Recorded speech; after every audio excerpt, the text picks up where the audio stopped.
show you two social practice, and the first one is adopting stray dogs and cats, and the second one will be the volunteers in 水队 Elementary School. Okay, and I'm the first presenter. Because we don't have enough ability to adopting stray dogs or cats now, so we just be the volunteers to help the association in Taichung. And on a sunny day, Max and I went to Taichung Wenxing Forest Park to help association, and the whole name of it is Taichung City Animal Protection and Health Inspection Office. And the main purpose of it is to prevent animals from getting infectious diseases and helping animals to be adopted. And next will show you the interesting process that we made. Okay, now I'm going to talk about the whole process. And when we got there, they had already been a lot of dogs there. And as you can see, some of them were in the cage and some of them were chained next to the trees. And all of them were waiting for the kind people to adopt them. Not every one of them is lucky enough to be adopted by good people. So they need to wait for taking beautiful pictures to attract people to notice them.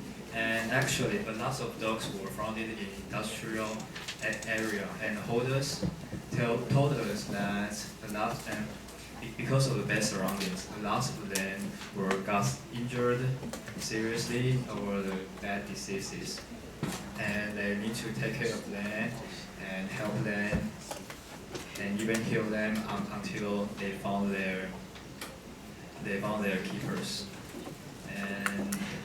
And before we help them take beautiful pictures, we need to play and walk with them in order to get more familiar with them. And this is the process. We help them taking the beautiful pictures. As you can see, every dog wears the scarf, and we need to help them wear it to make them look more cuter. And the dogs, they are not like human beings. They won't follow your orders, or they won't stand straight for you they will take pictures. So we need to take some cookies or meat to lure them to look at the cameras. As you can see, the Nemo's hand is the meat, and the dogs will smell it and look at the same direction. So the photographer can take a beautiful shot. And it's not as easy as you think. We helped the 3 dogs to take pictures, and it almost took about 2 hours. So it's a tough mission for us. We need to pay a lot of attention and a lot of patience to help them. And let's turn back to Nico. He will conclude the whole process for you guys. Yeah, let me give you the conclusion. And although being a volunteer is really a hard work, but we really feel happy during the process. And as the saying goes, it is more blessed to give than to receive. And I think this is really a good experience for both of us to improve ourselves. And besides, we want to spread that love to everywhere, so that may influence you. Adoption instead of buying. Thank you. And then welcome the next presenter, Amy. The rest of our group members went to Shuide Elementary School for our final social practice. And our group members are me, Amy, Yolanda, Mandy, Sally, Kenny, and Kelly, and Janice.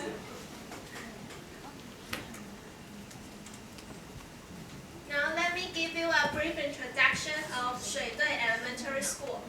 It is located at Yunlin County, Gukeng Township, and Shuide Village.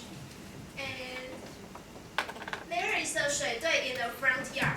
水队 means an ancient water pump， 就是那个古早取水的东西。And the school is it's a school without walls and just connect with ditch and orchard， 就是用那个沟渠跟果园，他们学校是没有围篱的。And now I will tell you the reasons why we want to choose 水队 Elementary School. There are two reasons. First, the economic activities are mainly based on trivial prices of oranges and bamboo shoots. Some parents are underprivileged minorities and they need to work part-time to live on. Most parents farm for a living, and some work as operators in factories and construction workers. In this case, there is not enough time for family education.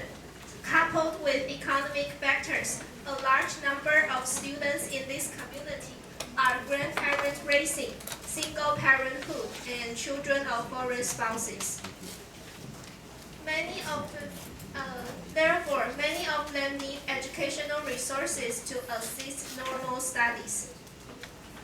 And the second reason is that our group members love kids and we love teaching. Dragon Boat Festival was at hand that time, so we want to give children a special course on that day. Now, let's welcome the next presenter, Yolanda, to introduce what we did on that day. Okay, now I will tell you what Mandy and I have done in this final project. Our theme is Dragon Boat, and we prepare two games. The first one is teach them to make their own paper dragon boat, and the other one is the dragon boat race. And now the procedure about the first game, paper dragon boat. The first, pick up papers and we teach them how to fold a paper dragon boat. And finally, you will have your own paper dragon boat. And the second game, at first we announce the rules about the race. You can't use your hand to push the dragon boat. You can only use your mouth to blow it. And if you want to win the race, your mouth has to get close to the ball, this ball. And the winner will be the group whose dragon boat moves farther. And the student will be divided into two groups, and the race will start. And the next presenter, Mandy, will tell you what problems we encounter when we're doing these games. Hello, I'm Mandy, and in the process of folding the paper dragon boat and the dragon boat race, there are three problems that we have encountered. The first is the big age difference. The big age differences between the kids, because we have the kids at the first grade and we also have the kids at sixth grade. So when they are doing this step, like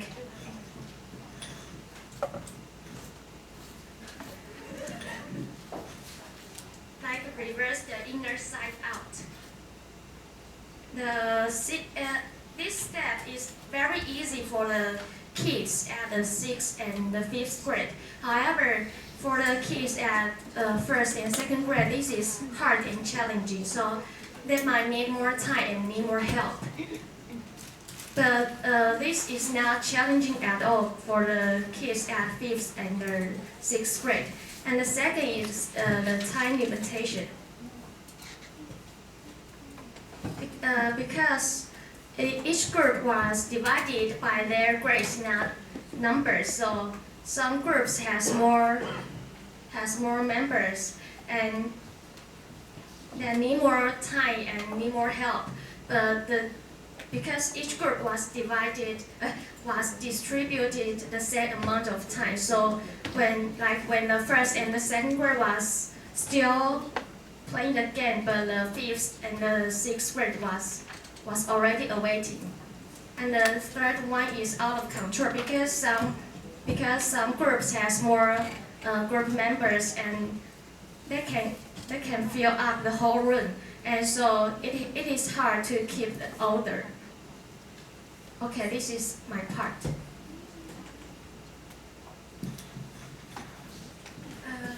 I'm Sally, and I will introduce what Amy, Kelly, Janice, and I do. And we taught them how to fold rice dumpling, paper rice dumpling, and we divide our process into 4 steps: speaking, picking up papers, stuffing and binding, and then writing down their prayers.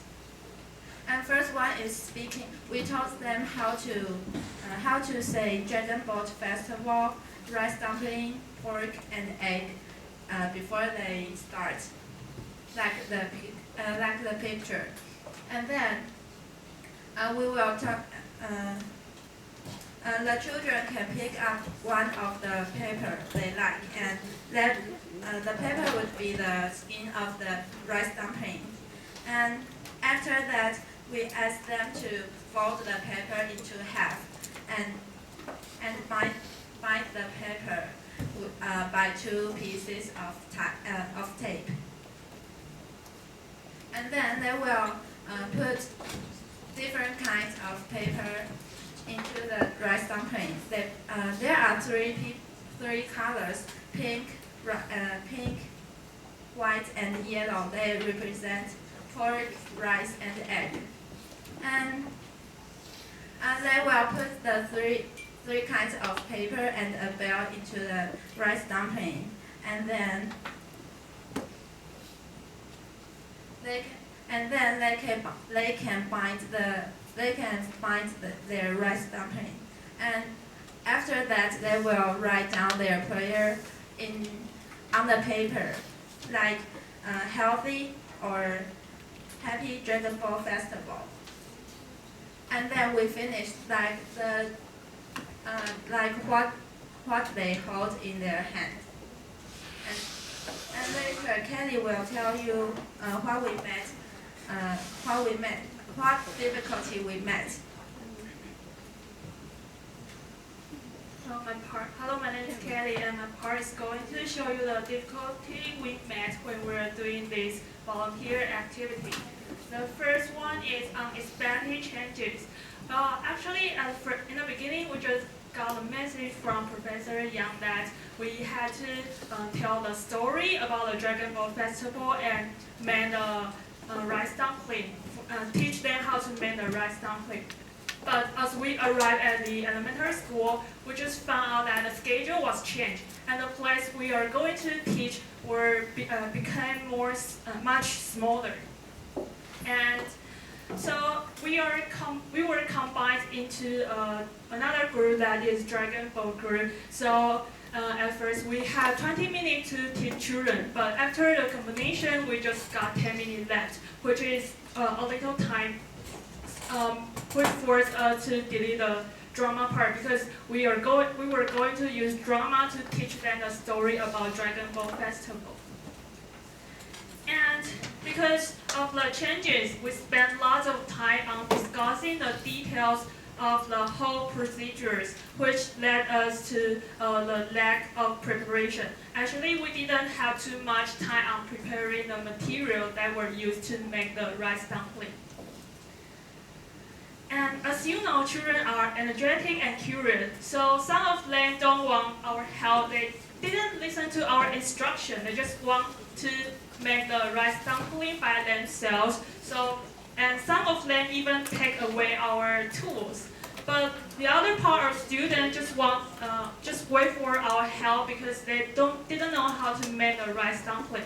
So it's quite hard for us to keep them in order because we only have 4 people, but there are about 10 to 20 children at the same time. Finally, our group came up with a solution that is teamwork. Our team members try to help each other actively when they were getting into troubles. And although at first it seemed like a disaster, but after we got familiar with the situation, we the whole activity can just went smoothly. Now let's welcome the next presenter to talk about our reflection. Okay, I will give everyone our conclusion. So before we start our activity, we thought the children are like sweet angels. They smile and are cute. However, after we really do our activities and teach them, we found they sometimes are like devils because they are so hyper and they sometimes are really out of control. And our conclusions are the first one is learning by teaching. So before we go to the elementary school, we have to learn the story about Dragon Ball Festival and learn how to do the right stuffing so that we can teach the children. And the second one is learning by doing, because we also learn a lot from the children, and through practice the activities with them, we also learn a lot about the story and the methods. The third one is patience is the most important because the children sometimes are so hyper and out of control, so we have to tell them what to do and not to be angry with them. The fourth one is think more, because sometimes we might not think enough for the children, and we might not know what they really need. Maybe the things we prepare for them is not so suitable for them. So I think our group members think we have to think more for the children so that we can give them the best. And the last one is be energetic, because we have to have enough energy to teach them so that we won't get too tired and they can still get what we want to give them. The last one is giving is also receiving. Even though we're like teachers teaching the students, we're also receiving the lessons they told us. Like we have to be patient, we have to think more for the children, and we have to practice different things so that we can give them the best we want. And besides all of this, we also practice homework, because seeing the happy face and the smiles on the children, we also feel really happy, and we feel like everything is working. So this is our whole presentation, and thanks everybody for listening.